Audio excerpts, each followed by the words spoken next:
Wellness Forum podcast. Today we have a very special guest in our studio, Charlotte Loaring, a physiotherapist serving the residents of Windsor and Tecumseh. Hi Charlotte, how are you today? Doing great, thank you, Steve. I'm really happy that to have you here as our first health professional on the series, Plant Based Wellness Forum series that we call Planting a Seed. Mm-hmm. I'm hoping that through our discussion, you will be successful in planting a seed in people's minds in the areas of wellness that you specialize in. I will definitely try. Thank you. And I have to say, Steve, I'm a huge fan of your work and all that you're doing for our community and the health and wellness side of things. Thank you. It's a real honor to be here. That's so nice. It's an honor and a privilege to have you, and feelings are exactly mutual. So let's get into it, shall we? Okay. So I've met you a couple of times. Actually, first time as I came as a client. Yes. To your Loaring Physiotherapy in Tecumseh, just west of Manning, and gotten to know each other a little bit more over the last year and a half. But I really don't know that much about you, other than those times we spoke, those times that we met and you helped me out. Mm-hmm. So first, tell me about yourself and also your professional practice. Okay, so I was born in Windsor. I'm born and raised. And I have been practicing as a physiotherapist for 20 years. 17 years ago, I became a fourth generation local family business owner. So my family's been around this area for a long time, and we've owned businesses in different areas. I was the first one to go into the health and wellness sector, and it's been a wonderful occupation. My practice, as you mentioned, is in Tecumseh, and I work alongside a team of 14 healthcare professionals and administrative staff. And collectively, we see thousands of people from a broad spectrum of ages and places, as young as 6 weeks old, as old as 90 plus years in age. And injuries, mostly orthopedics based, so your muscles, your joints, your tendons, your nerves, and anything head to toe really. So it's a really versatile place to work. I've always been interested in health and wellness throughout, I would say, my entire life. And I've been an athlete much of my life.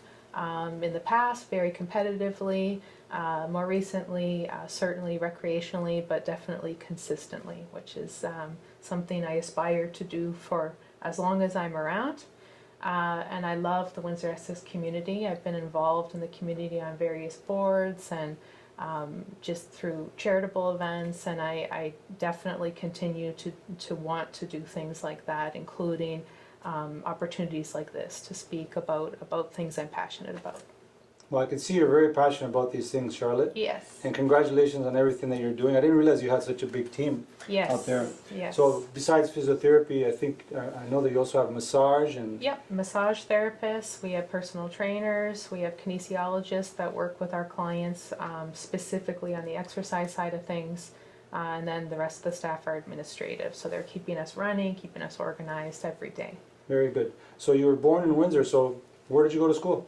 I went to high school at Kennedy Collegiate, and then I went to University of Toronto for my phys ed degree, so physical and health education, and then I did physiotherapy at Western, and really wanted to come back to my community and take those skills that I learned and apply them to the people here at home. So I've been here ever since. Well, you're doing a great job of that. Thank you. Just so I understand about physiotherapy, so you got your Human Kinetics degree first? Yes. And then you actually go into another 4-year program for physiotherapy, or how does it work? It's changed. So because I'm 20 years into my career, things were a little bit different then as they are now. But back then, yes, I needed a degree first before I could apply for physiotherapy. And I have 2 bachelorette degrees versus now I think the younger students still need the education prior to going to physiotherapy, but they can, some of the programs are master's level programs now, and they're very condensed. Okay, Yeah. so you said bachelor, were you on the bachelorette program or something? No, Okay. nothing like that. I understand that physiotherapists such as yourself treat many different types of acute and chronic musculoskeletal conditions. Mm-hmm. Working with a physio such as yourself can also help patients manage conditions like osteoarthritis and rheumatoid arthritis, sports injuries, and muscle imbalances. Yes. Having said that, we know that lifestyle choices can be a large predictor of health.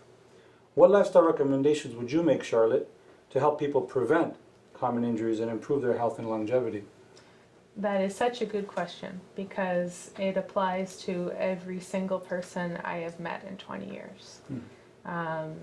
Every single person that I interact with, I believe, has untapped potential that they're not yet reaching into or utilizing, okay?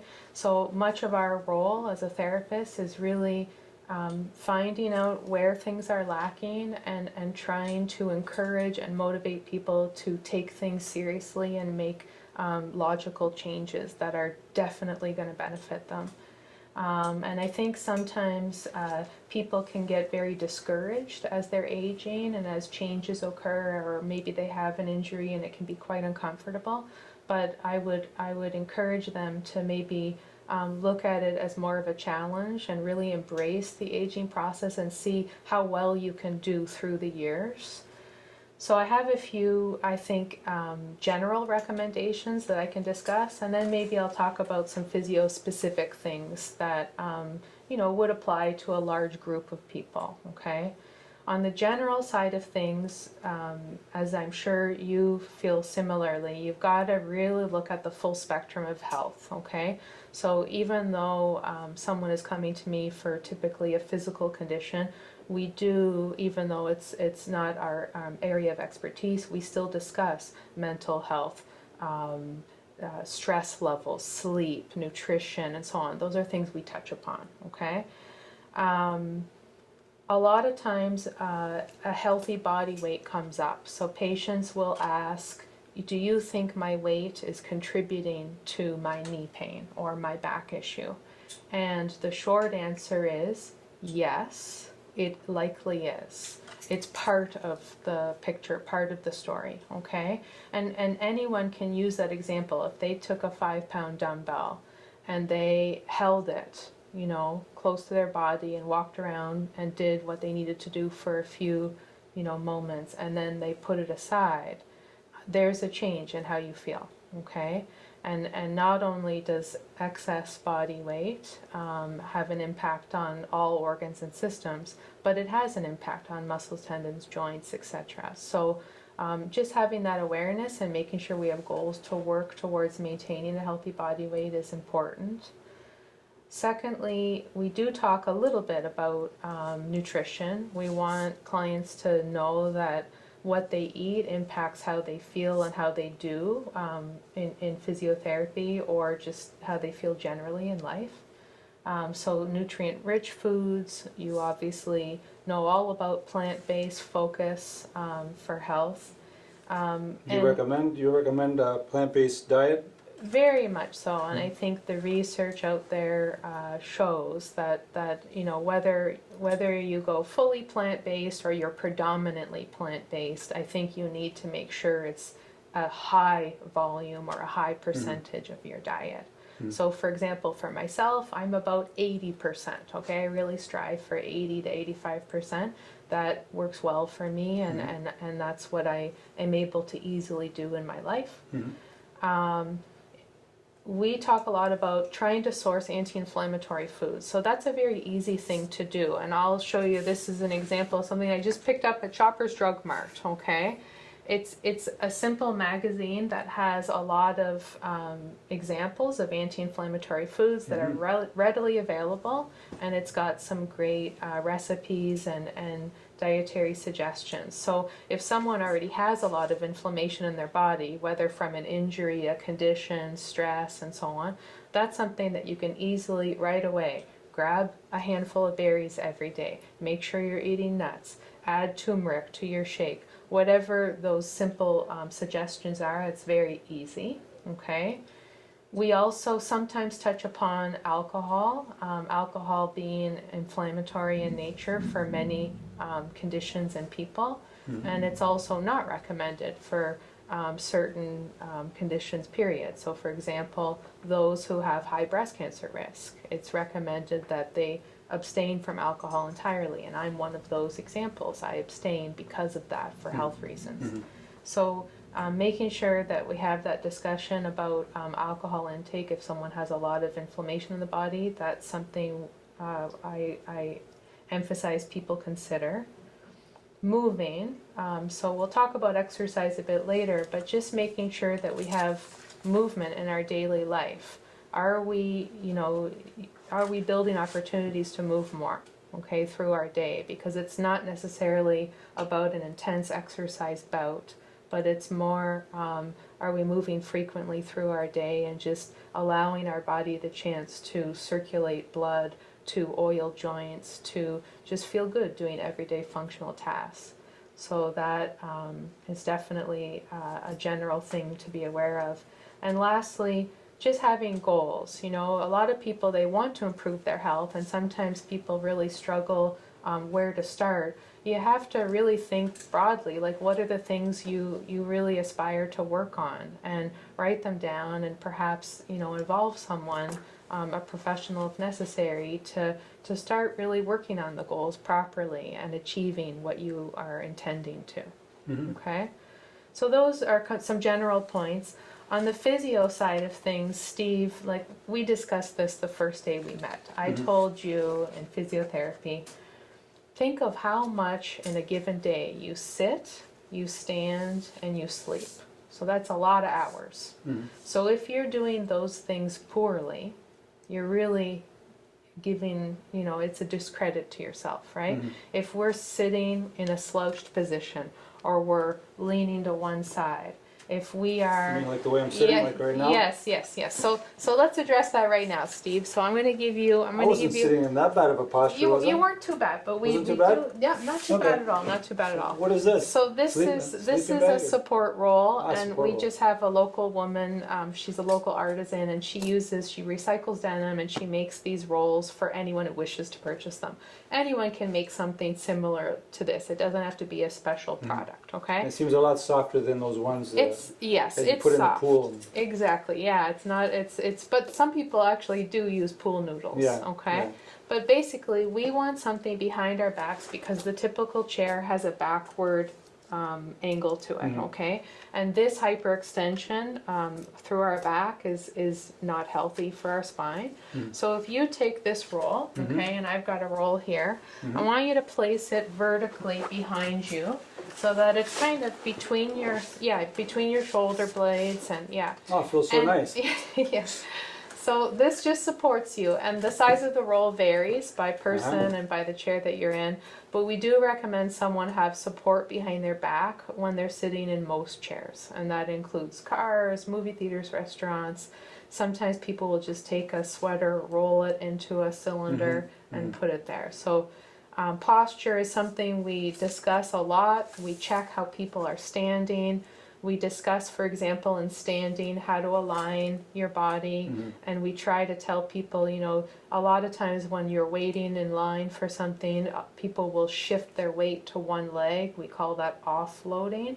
We don't want people to do that. You want to get very comfortable sitting with good alignment or standing with good alignment. So basically 50-50 weight bearing on both feet, whether you are sitting or standing, okay? Sleep positions. Sleep is difficult for a lot of people. A lot of people feel they can't get comfortable. And there are a lot of unique suggestions that we have when we meet with people privately. But in general, you want to avoid stomach sleeping, okay? Because stomach sleeping involves a lot of torsional stress to your neck to look to one side, and it creates a bit of a rounded Yeah, I don't know how posture. people could do that anyways. I mean, unless you're an infant. Some people really love stomach sleeping, Yeah. so we have some tips and tricks for them to get out of that habit. But in general, it's very, you know, discouraged. Sleeping on your side is typically excellent, and we always recommend for men and women and youth to have a pillow between their knees What that does is it keeps your legs and your hips aligned so that your knees aren't coming together, causing hot spot pressure on your knees or your hip joint. And it also prevents your body from rotating, so it keeps your pelvis and your lumbar spine from twisting, right? So sleeping on your side, you recommend it? Sleeping on the side we recommend, pillow between the knees, and it doesn't have to be a huge pillow, it can be a small little cushion. Some people say, I lose my pillow in the middle of the night, I move. That's okay. Just like any skill that you're learning, you'll train yourself over time. I've slept with a pillow between my knees for 20 years. I somehow find the pillow every night if I've lost it for a moment, and it ends up back between my knees. So it's just practice. It would take some getting used to, for sure. It would. Sleeping on the back, same thing. Use that pillow, put it under the knees, make sure the knees are just slightly soft, and it'll take a little bit of pressure off your lumbar spine. Okay? That's great to know. So those are some tips, I think, on the postural side of things. In general, when we think about sitting, a lot of people have heard that term, sitting is the new smoking, and sitting is a problem. Prolonged sitting creates a lot of issues for people, and much of us have administrative jobs where sitting is a large component in what we do.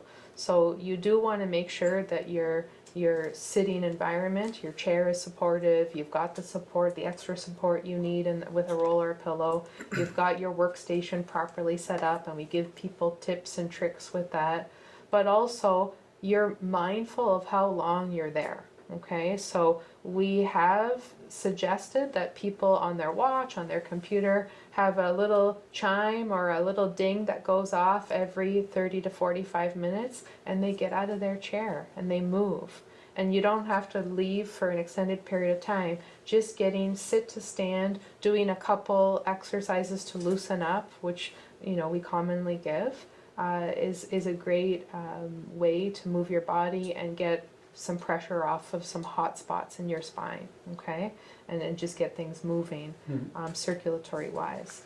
So there are also people that invest in sit to stand options, okay? So you have a lot of people, and you're one of them, Steve, that works a lot at counter height with your job. Other people have desks that are adjustable, or they have a contraption that they buy, and it's just a portion of their desk that's adjustable. It's very low cost. Okay, so having the option in the task and the position is important, and varying your tasks. So if you have tasks that are seated versus some that are standing, try to go back and forth rather than all one, all the other. Okay. Very good. We talk a lot about evening things up with the body, so using your non-dominant hand as well as much as you can. So some of us are so dominant we don't realize every door we reach for we use our dominant hand. Every time we're going for a water bottle we use our dominant hand. And why? There's no need to, right? So a very simple thing that someone can start doing right away is start using their non-dominant hand more for things. Picking something up off the ground, reaching for coffee in the morning, things that don't involve the dexterity that perhaps your dominant arm needs. Okay, so that's something you can adopt immediately. And I think as people age, in the physio world, we talk about this a lot as well. The stretching side of things will always have a purpose, and it is important that people are working on flexibility and motion, but strength, okay? Strength as we age is critical. So each decade we lose a lot of lean muscle tissue, okay? And if we're not consciously doing resisted exercise, or we're working on things to build back that tissue, we are weaker every decade that goes on, okay? And muscle imbalances may occur. So there are very simple ways to build back lean muscle mass. We use TheraBand. So here's an example of a band. There are so many options of exercises. This can pop into purse, luggage, it's completely transportable. It can go anywhere, and it provides resistance. There are also a lot of exercises that simply use body weight. So you don't need a lot of special equipment, though of course that's very nice if you have access to it. But you can do so much You just have to, again, know what you're doing, and if you're unsure, consult a professional like a physiotherapist or kinesiologist and get a little program going so that you know what you're working on as you're aging or as you have conditions that pop up or pains that pop up. And I guess on that note, I'll talk about maybe just getting really good at listening to your body. A lot of times we get a sign from our body. We feel a dull ache somewhere, or we feel our thumb go numb one day when we wake up in the morning, or we get a muscle cramp repetitively in the same area of our body, okay? And many of us get really good at ignoring those signs and symptoms and not really thinking they're a big deal, okay? But they can be a big deal, and they do tell a story. And if you're very mindful, and some people are really good, they actually log down what they've noticed about themselves, any changes. And if you bring them forward to someone, they're typically, letting you know that there's something else to the story. There's something perhaps linked to why you're feeling this symptom all of a sudden. And it is important to get to the root cause of why they're occurring. So, for example, if people are constantly getting cramps in their calves, well, of course there could be a hydration issue, there could be a nutritional issue, but there could also be an issue with someone's spine, okay? So your calf is supplied by a vertebrae in your back at the very bottom called your L5S1 segment, okay? And that joint is one of the most common joints that people have trouble with. They have trouble controlling it. If they tend to slouch, they put a lot of pressure on it. And just having issues at that joint can cause repetitive cramping. And that's your body telling you, hey, my back you're hurting me, okay? You need to change what you're doing. You need to either get up from sitting or watch how you're moving, okay? And so when people come in for physio, we're explaining that connection, that link between the symptoms and what people are finding with their bodies, and we're trying to help them make sense of it. Then, with that knowledge and with the work that they're given, if it happens in the future, which it may, they know exactly what to do. They're not taken off guard by that symptom. They think, okay, it could be one of these three things. I know what exactly to do to get myself back on track, and I do. That's great to know, because I see a lot of patients with muscle cramping, and I've never realized that it could actually be coming from the back. Usually, like you said, it could be low magnesium, dehydration.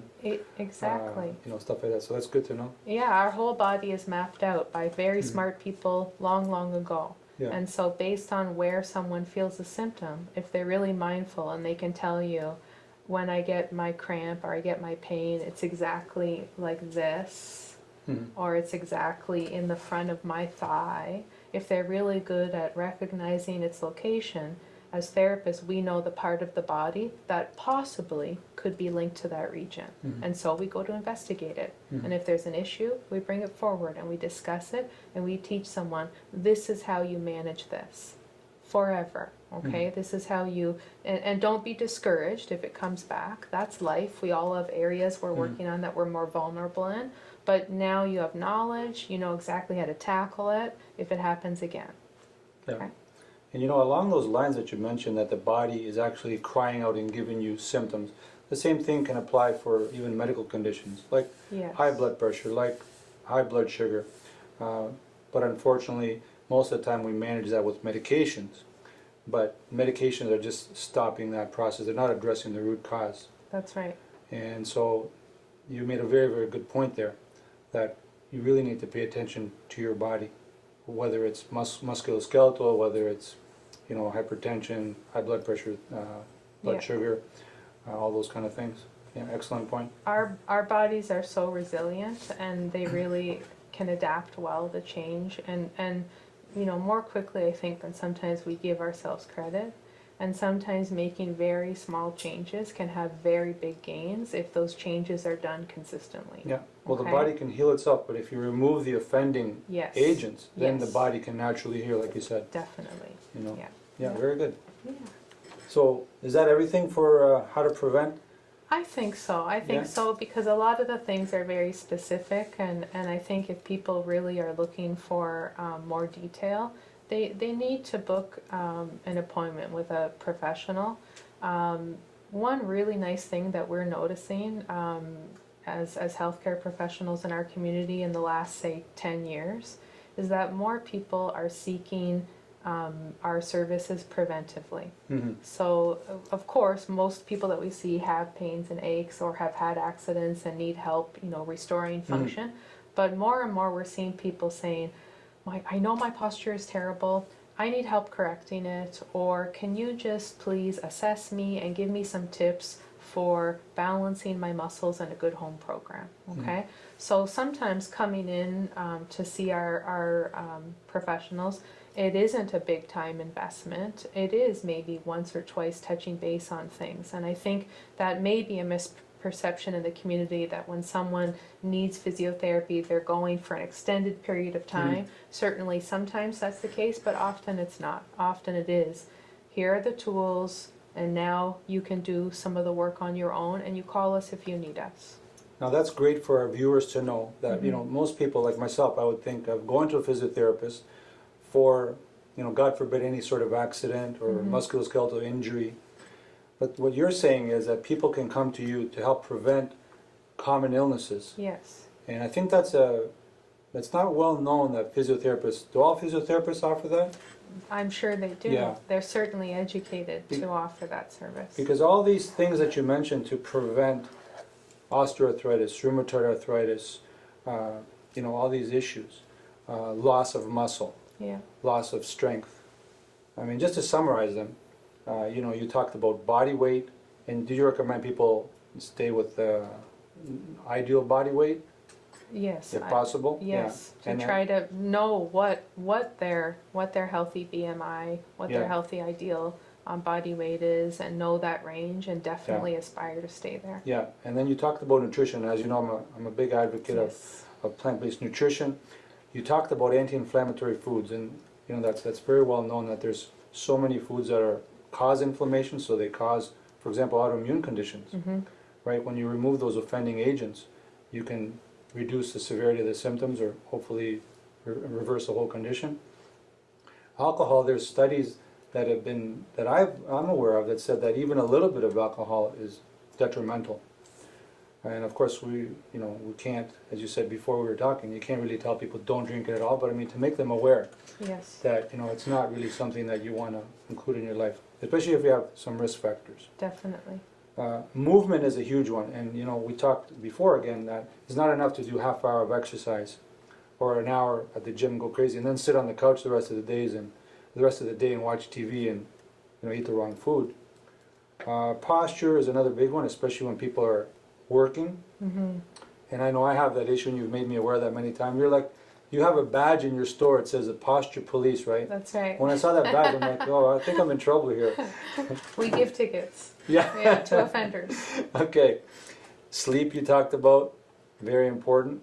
The summary about sleep is have a pillow between your knees or under your legs. Yep. Sitting is the new smoking. And then resistance, you talked about resistance and strength. Do you recommend those resistance bands? Because, one thing is to have that, but you have those resistance bands that you can put in the door, or even the one where it has handles and you put them on your feet and your arms, your hands. All of those are excellent. You want something you're going to utilize. You want something that's hopefully cost effective within your budget. Ideally it's transportable, and it provides you with a number of options. So a band, whether it's like this or whether it has the handles to it, you can typically, with the handles you may be doing more arm related work. This is a band that is a $5 purchase, and you can tie it around your knees, you can use it on your ankles, it has immeasurable numbers of options. So whatever it is, just make sure that people know that they need to be doing resisted activities and or utilizing body weight just to create gains in strength. Okay, so it's not enough to just stretch. Strengthening should be a greater focus, especially as we age. And what about impact exercises to prevent osteoarthritis, especially as we get older? Yeah, I mean, I think certainly anything that is more aggressive impact-wise carries greater risk. So sometimes it's not just the activity. Most people say, oh, running is very hard on my knees, and it is harder than walking, okay? But it doesn't mean someone can't run if they don't really want to. It means they have to learn how to run properly. Okay, so when your leg strikes, you have to make sure that you're utilizing your core muscles, your glute muscles. And we do a lot of work on core and glute regions because they're so important to stabilize our body. So people can do some higher risk activities if they wish to, but they need to know how to do them properly. It's about how you move, not just what you do, but how you do it. Okay. And how about people that are, let's say, have a little bit more debilitation, like if they can't run? What's the minimum thing that they could do on a daily basis to keep moving? Well, it depends definitely on their individual circumstance, but most individuals can be doing work against gravity. So again, body weight work against gravity. Most individuals are able to use a low level of resistance. So bands would be appropriate, small ankle weights. So it really is specific to their ability level and circumstance, but that's where you would want to work with a professional and just make sure that what you're doing is going to be safe for you, and it's going to help you accomplish the goals that are your priorities. Last question, it's kind of underestimated and not really referred to too much, but what do you think about push-ups? Are they beneficial at all? I love push-ups. Push-ups are a very hard exercise though, because you need core strength. You need to be mindful of your spine, both your back and your neck, and of course shoulder control, shoulder placement. So there are many ways to learn how to do push-ups well, okay? We often will start someone on an incline. It's much easier to be against a wall or on the edge of a counter or coffee table, and it's a lot harder as you get flat to the ground, okay? For any exercise, push-ups or any exercise, technique is number one, okay? The technique, the control of the body, and all aspects of the body working together needs to be there, okay? It makes no sense to go through extra reps if you're potentially hurting yourself or doing yourself a disservice. So we really kind of harp on people to make sure they're very mindful of their technique and they know the purpose, the goal of each exercise. Charlotte, that was amazing. All these excellent tips that you gave for preventing, you know, common musculoskeletal problems as we age. I mean, it's fantastic. Thank you so much. My pleasure. Charlotte, I wanted to return back to body weight as one of the preventative measures. And just to give you a personal example, when I see elderly people that have a lot of body weight, because I always say that, you know, it's become normal for people to be overweight or obese. And so last night, for example, my dad, who's 86, he wasn't able to stand on his feet. He wouldn't make it to the washroom, and a lot of instability. And he's actually about 240 pounds. He's about 5'9" or 10. So he's about, I would say, 70 to 80 pounds overweight. And so when we brought him to the hospital, and he stayed there many hours, when they look at the root cause of the problem, and I asked them, listen, do you guys have a medical condition of obesity that you can treat? They don't, in the hospital system, as far as I know, maybe you can tell me, they don't address the root cause of obesity. Whereas they say, okay, well, you know, you might need a shot in your back, you might need some physiotherapy, things like that. So I think it's huge what you mentioned, and I want to really emphasize that people have all sorts of problems just because of the body weight itself. And then they go and they take, you know, prescription medication, anti-inflammatories, muscle relaxants, you know, to basically cover the problem up, but they never address the root cause. Can you add a little bit more information about that? Yeah, I think you've hit an excellent point, and I'm not sure why we're not addressing the root cause. I think sometimes, perhaps, when people are speaking with healthcare professionals, maybe that the healthcare professional assumes that someone knows that their body weight needs work, and there could be a sensitivity bringing it up. You know, it is a sensitive topic for many people, and when it is brought up in the physio world, when my patients bring it forward with me, I really try my best to be compassionate but honest about it. You know, and we use the example, like I said, where we take the weight, hold this, go ahead, walk around the clinic, and then come back. How do you feel? Now do it again without that weight on you.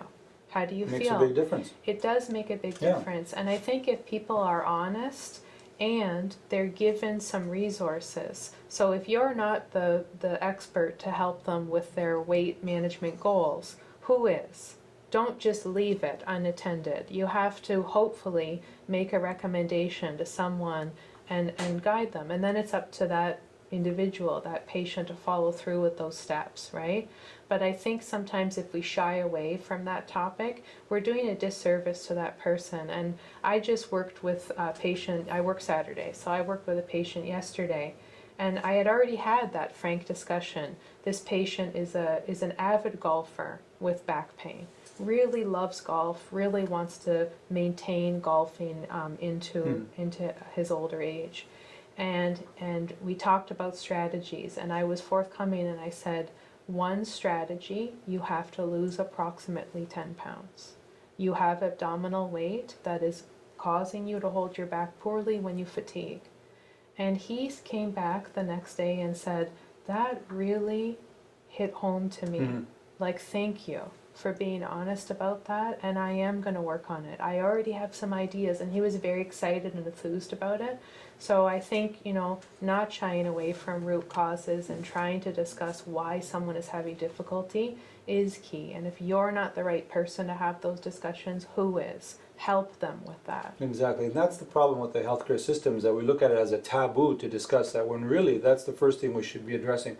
And it's not about making anyone feel bad or anything, it's just extra energy That's right. that's stored on the person's body and their skeleton. That's right. So, and I really think that the healthcare system could really help people by considering that as a medical condition, offering treatment. Yeah. And as I listen to you speak more today, I realize that physiotherapists play a big role in that.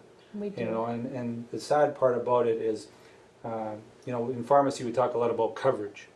And I know that physiotherapists, they don't have, there's no coverage for people, right? Unless it's through their private insurance. Yeah, it is limited based on age and circumstance. So, Can you so describe it? individuals that are in their more golden years have certain levels of coverage, but they have coverage at certain places. So our facility is a private facility. We have no OHIP coverage whatsoever.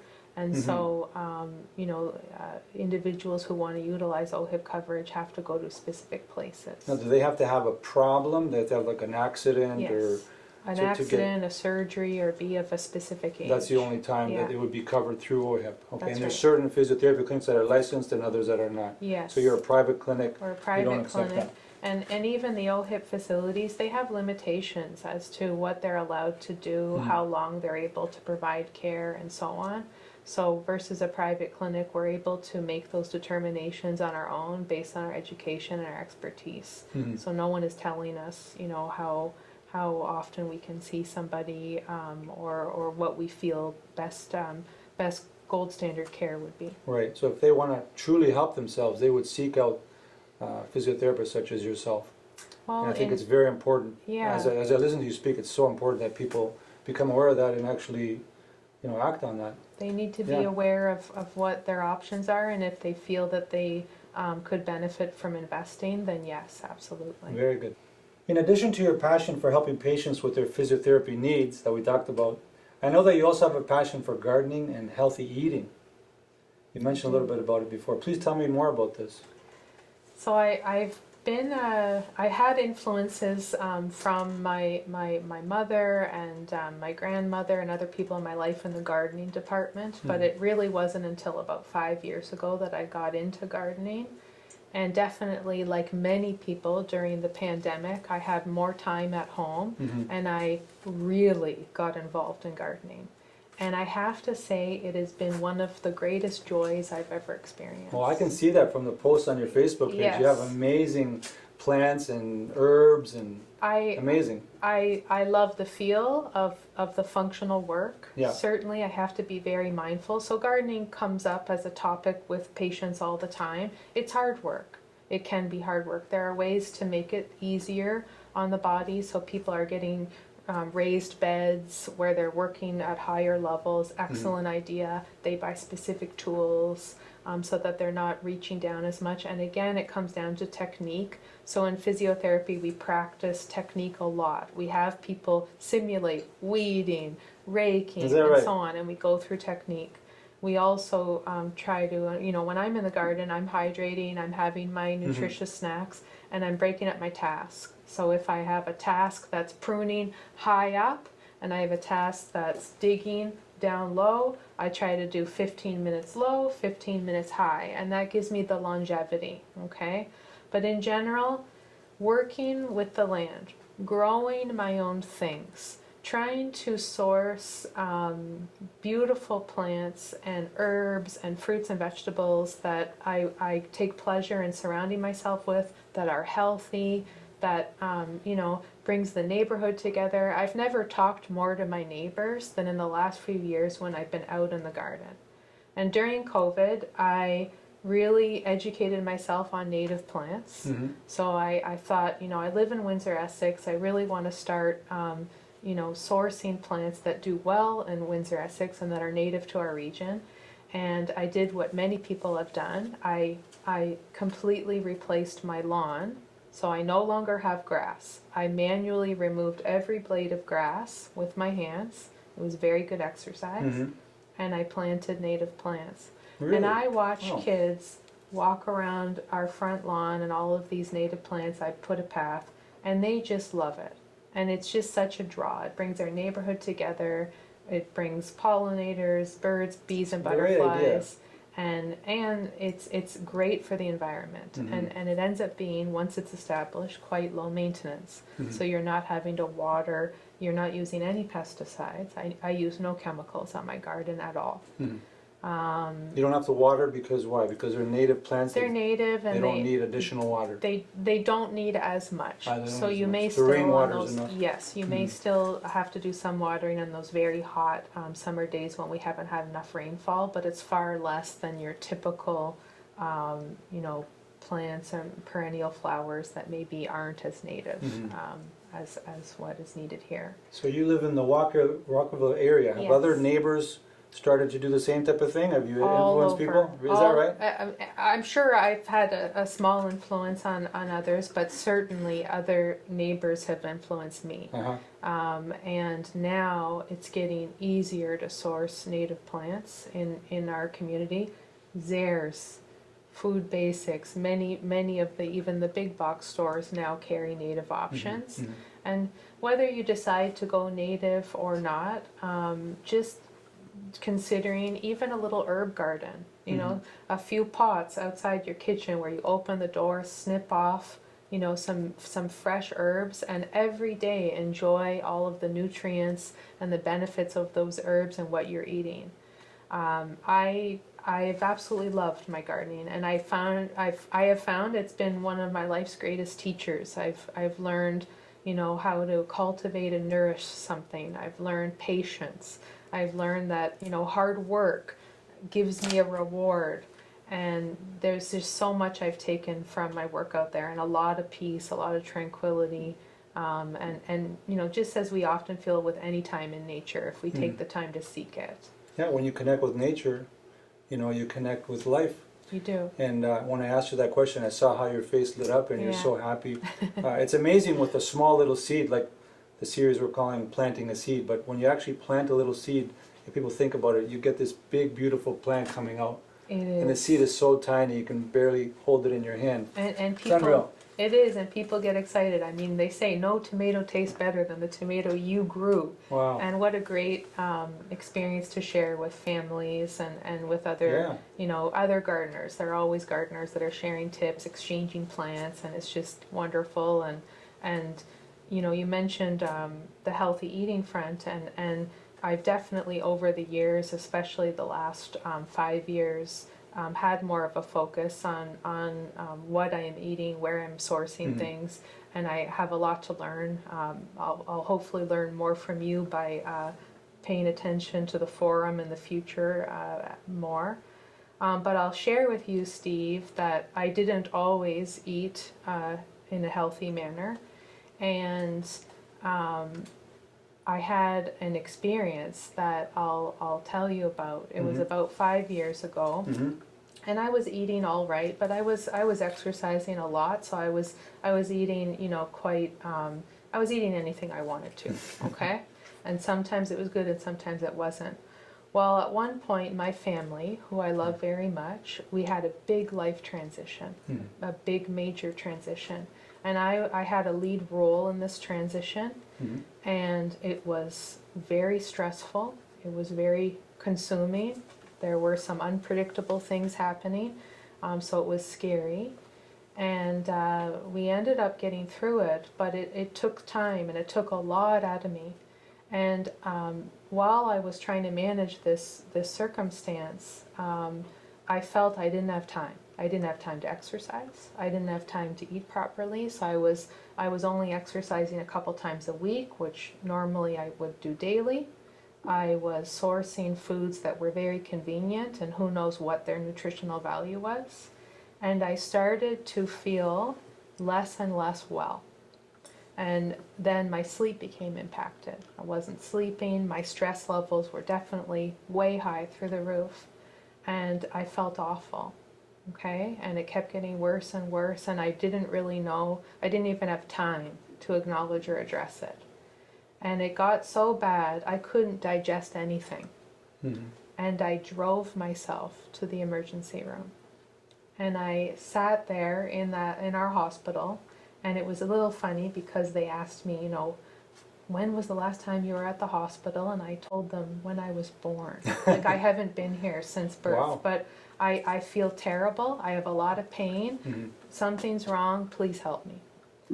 And they did a wonderful job. And they did all the tests. And they shared the good news that nothing sinister was wrong. Good. Basically, I caused my problem. I let my stress go completely out of control. I had my life imbalanced. I did these things to myself. And I and only I could repair it. Okay? And so I worked with my family doctor, who was wonderful. I started working with a naturopathic doctor, Caitlin Martinello, and she gave me some excellent plant-based whole food suggestions. And I really refocused on the things that I knew I had lost. And I completely healed myself and felt great again, okay? And it took me a good year to get myself back on track, okay? And in that process, like many people who do a big journey like that, I really enjoyed a lot of the aspects and the changes that I made to what I was doing.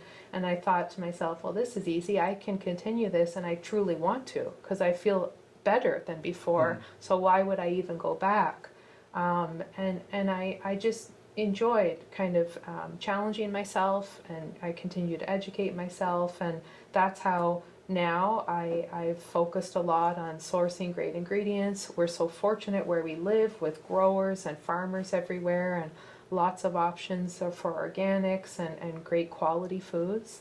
And I've just enjoyed, you know, continuing what I've learned from those people that helped me, and thankfully haven't had any issues since. That's a great story that you've been able to reverse whatever was going on. Is that when you started following a whole food plant-based diet at 80% approximately? Yes. You said before that your diet wasn't... Yeah.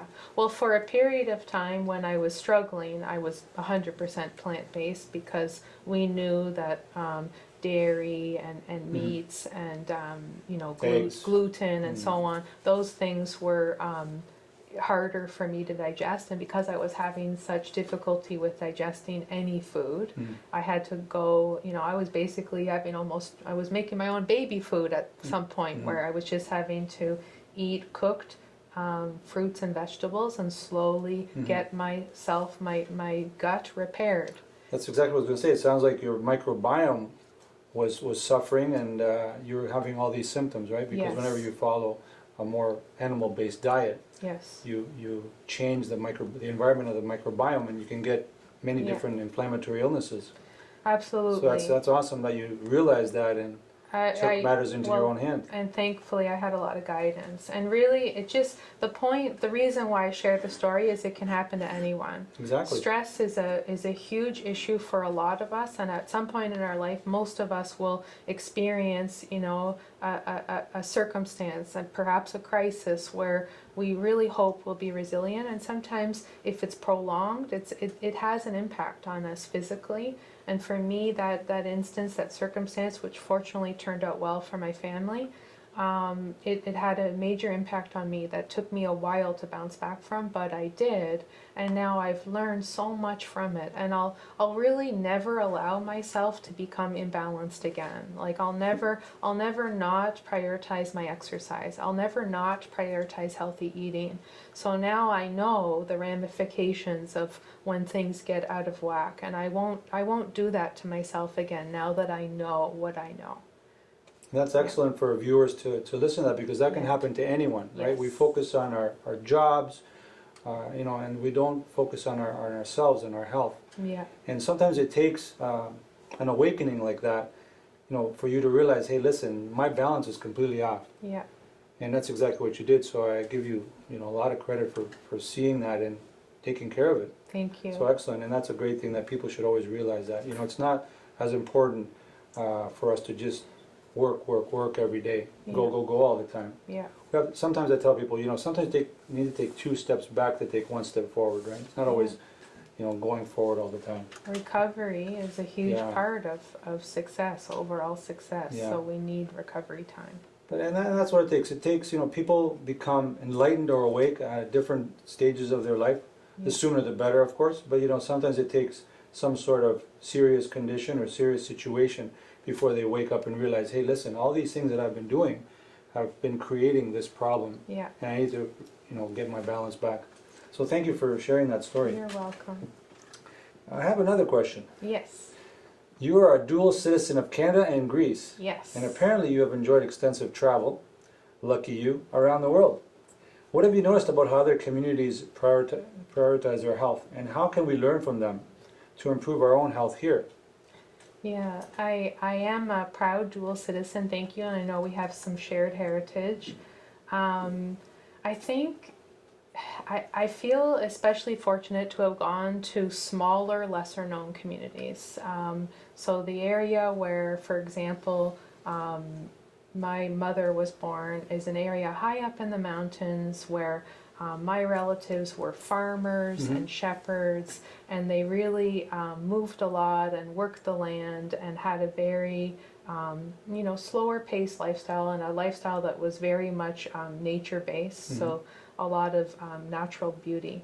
And we see that a lot. Like, a lot of people are familiar with the blue zones that are in the world, these communities where people are reaching an advanced age, but not only numerically, they're healthy at that advanced stage. So there are these identified places, I know you know what I'm talking about, in the world where people are very well into their golden years. And they've said, what do these places do? And this is what I've observed as well. These places have people that are moving all the time. They're seeking opportunities to move, whether it be, like, many of them don't own cars, or if they own a car, they're not driving it every single errand. They're often walking or cycling or doing some kind of mobile transportation activity. They often will walk after dinner. That's a daily exercise in many cultures. Okay, is to do some walking after a meal, and just again seizing opportunities to move, so that they're not simply driving to work, putting in a sedentary work day, and then going home. Okay. Secondly, on the dietary side of things. They're either growing their food or they're sourcing food that's local and healthy. A lot of the diet is plant-based or Mediterranean-like diet. And often they're using portions that are smaller. So one trick I do, for example, that I learned when visiting places overseas, I don't have large plates at home. I just don't use them. That's a good idea. Yeah. The size of the vessel, the size of the vessel helps, and so I have a smaller plate. And if I am, not full after eating it. I'll go back and get a little bit more, but having a smaller plate helps me not overeat. They also, in these communities, typically are eating slower, so they're not rushing their meal. Their meal is, of course, with high nutritious food. And they're also, I started realizing how much some of these communities are enjoying herbal teas of various types. So I brought you an example, Steve, that you can try. This comes from the mountains, where some of our shared family were born and raised. And this is a detox tea, and it is filled with mountain tea, which is ironwort, which is very high in iron, sage, mint, milk thistle, olive leaves, and cistus. Wow. So this is a detoxifying tea. It is a bit stimulatory, so people that have heart conditions would have to be mindful that their doctor, their pharmacist isn't concerned about anything in it. But this is an example of something that a lot of communities would focus on, and they would simply pick those ingredients right from their yards and dry them and steep them. Mountain tea is also, this is an example of mountain tea just on its own. It's a Macedonian mountain tea. So in my childhood, this was something my mother made me from a very young age all the way to my adulthood. And my brother and I still have a cup of mountain tea every day. We feel it cures all ailments. But the research does show that it is very high in antioxidants and anti-inflammatory properties, iron, as I've mentioned, and it is a very healthy tea to pursue. Now, did I hear you correctly? Did you say that's for me? Yes. Oh, So thank you this so one much. is for Now, did you you. mix this yourself? Yes. Wow, thank you so much. Yes. And then lastly, I know this is a local company, Chalice Spice. I know you're likely aware of this, I but am. this is Dandelion Root. And I'm a big advocate of eating all parts of the dandelion. So I love greens, and I cut and eat the dandelion greens right from my lawn since I don't use pesticides. And if it's not a current growing season, I go and source them from different supermarkets locally. But you can also eat the root, which is again a very high anti-inflammatory, and pardon me, not necessarily eat the root. This is a tea that can be made with dandelion root, and you simply put a little teaspoon in a bag and steep it and enjoy the benefits. Well, as you know, dandelion tea has been studied at the Windsor Regional Cancer Center Yes. through the University of Windsor. And they've done studies over the last 10, 15 years, I believe, Yeah. in using it for certain leukemias, I believe. So there's definitely many benefits with teas like this. I think a part of it is because they are alkaline, they're bitter, Yes. right? Because from what I understand is it's good to try to keep the body in a bitter state as opposed to a sweet state, Yes. right? So thank you for that, and I really appreciate it. I'm gonna definitely make some of this tea. There you I go. wanna smell it. It probably It smells smells so nice. amazing. Oh, it's beautiful.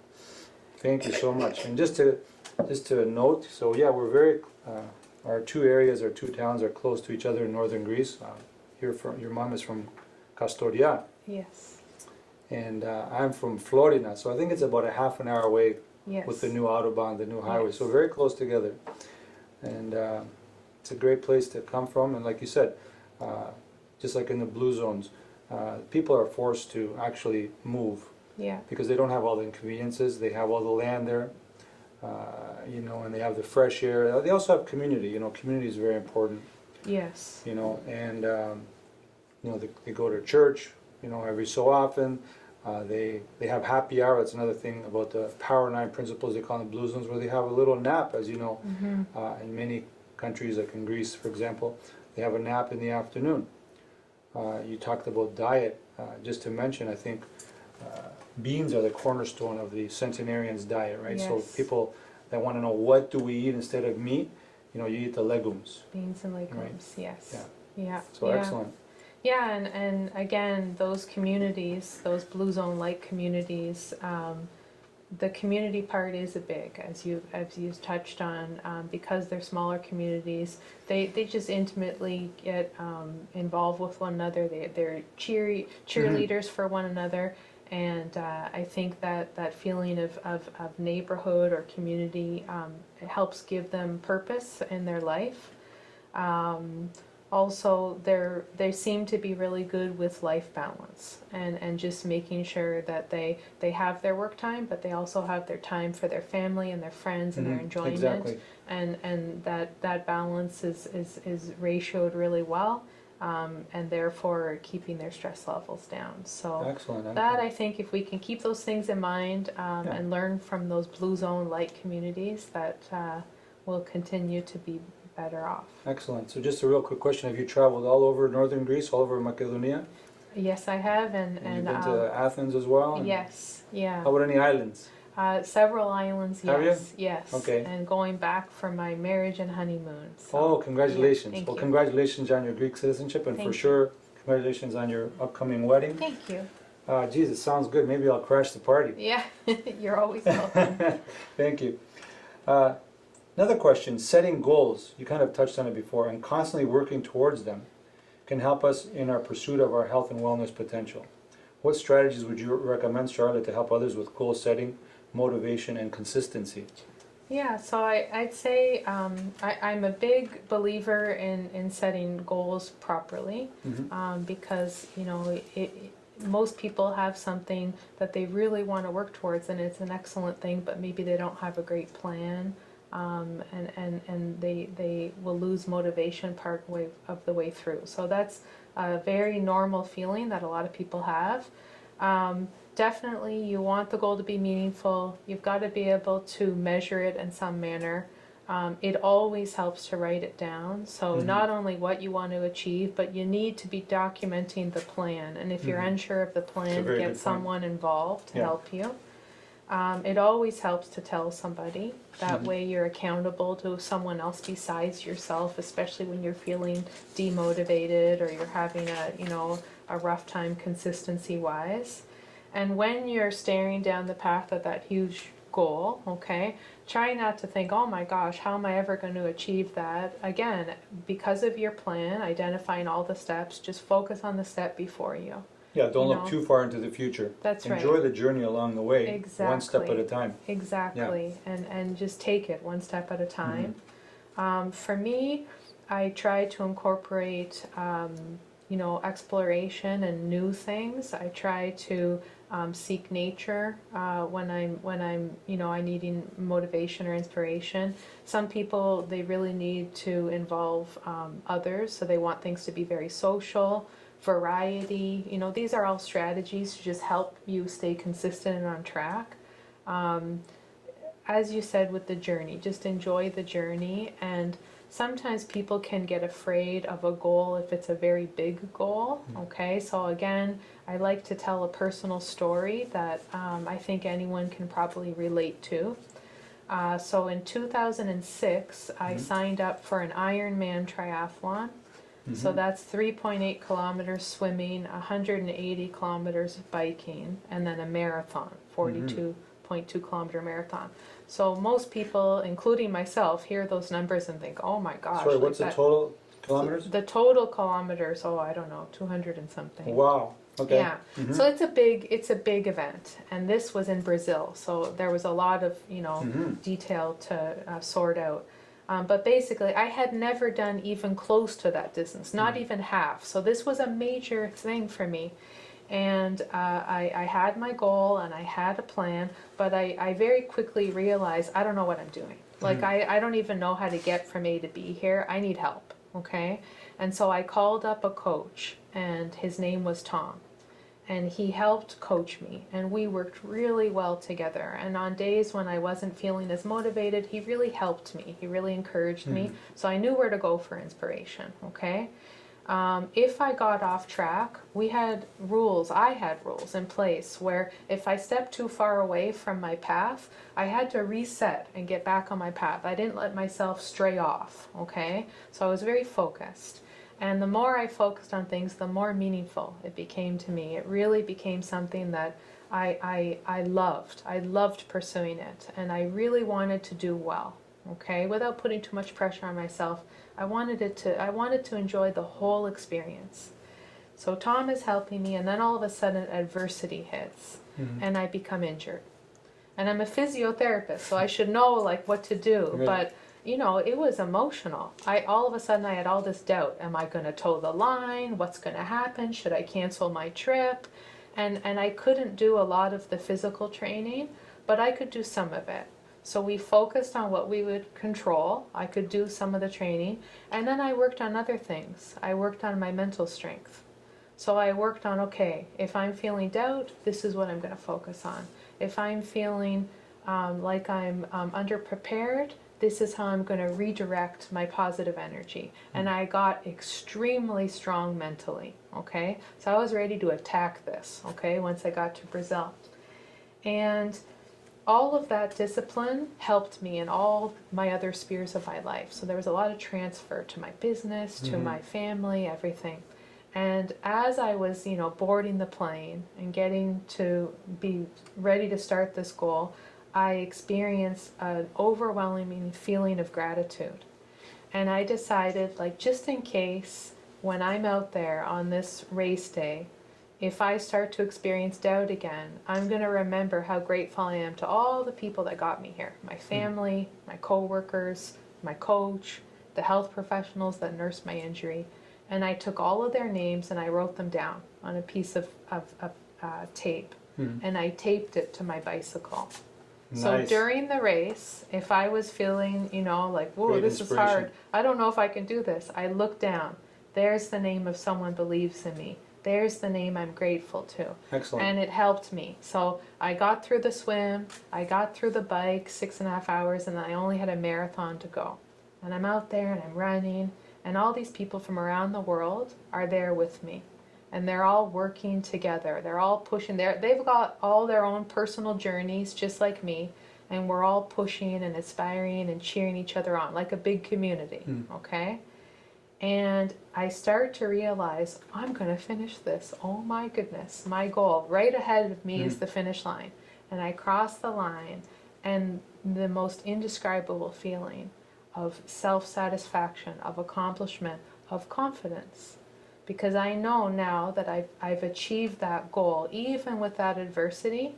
I know in that moment there's nothing that comes my way that I can't do. And I feel that everybody in their life has an Ironman, okay? They've got a big thing that they're afraid to do. It may be very difficult. There may be major challenges. It takes a lot of time. They might need help, okay? But if they apply themselves, if they remain focused and disciplined, they will cross the line, and forever after that, they're better off. They apply everything they learned in that journey to the rest of their life. And that, I think, you know, reaching a goal like that helps you with skill development that has lifelong transference. What a wonderful inspirational story that everyone has an Ironman in them. Yes, Yeah, you I do, like that. absolutely. And I love the strategy that you said you used, that writing all the people that helped you along the way whenever you might get tired, or, you know. We all have to find ways to inspire ourselves, because That's excellent. it's normal for our motivation to wane or for self-doubt to creep up. So whether it be books, people, coaches, professionals, we have to find ways to kind of reset, get us back on track, or guide us to the finish. Excellent. Yeah. Well, Charlotte, you know, thank you so much, first of all, for this. Yes. And I have a little gift for you as well before we finish. There's one of these books back there that is for you. Actually, that one right there on the left. If you want to grab it. This one? One more over. This one? There you go. Okay. Is that the one? Oh, sorry. To the right. That's the one. I knew it. Ah, yes. That's a gift from me for you coming on the Of Plant course, Based Wellness I know Forum where this is. podcast. Yeah. Unfortunately, women cannot go to Mount Athos, but I Yeah. think maybe you'll find that interesting to see the dietary patterns that the monks of Mount Athos eat. Definitely. I've been fortunate enough to go 2 times, and I really enjoyed it. But you know, I think you'll enjoy that book. It talks a lot about Greece. It talks a lot about, you know, the culture and the diet and all that stuff. So The Mediterranean diet. Yeah, Perfect. yeah. Thank you. thank you very much. And you know, Charlotte, I really want to thank you for coming here today as the first health professional on planting a seed.